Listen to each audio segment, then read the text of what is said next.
একজন সত্যিকার ভালো নারীর জীবনে সবচেয়ে দামি সম্পদের নাম হচ্ছে টাকার চাইতে বেশি, গাড়ির চাইতে বেশি, বাড়ির চাইতে বেশি, গয়নার চাইতে বেশি, সেটার নাম হচ্ছে ইজ্জত।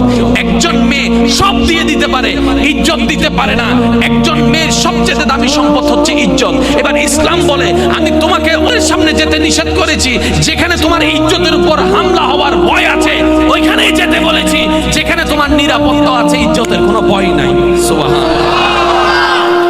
একজন সত্যিকার ভালো বউ তার জীবনে সবচেয়ে বড় নিয়ামত মনে করে দুনিয়ার তার স্বামীকে। কারণ সবাই তার সাথে বেঈমানি করবে, আমার স্বামী কখনো আমার সাথে বেঈমানি করবে না। সবাই আমার হাত ছেড়ে দিবে, আমার স্বামী কখনো আমার হাত ছাড়বে না। এখানে যারা বিবাহিতরা আছেন, আমি ছোট্ট মানুষ হিসেবে শ্রদ্ধার সাথে একটা কথা বলি। এক ঘরের নিচে থাকলে, একই ছাদের নিচে থাকলে অনেক কিছুই হবে, মন মালিন্য, পক্ষে বিপক্ষে, পছন্দ অপছন্দ অনেক কিছুই হবে। এগুলাকে ফোকাস দিয়েন না, ডিভোর্সে যায়েন না।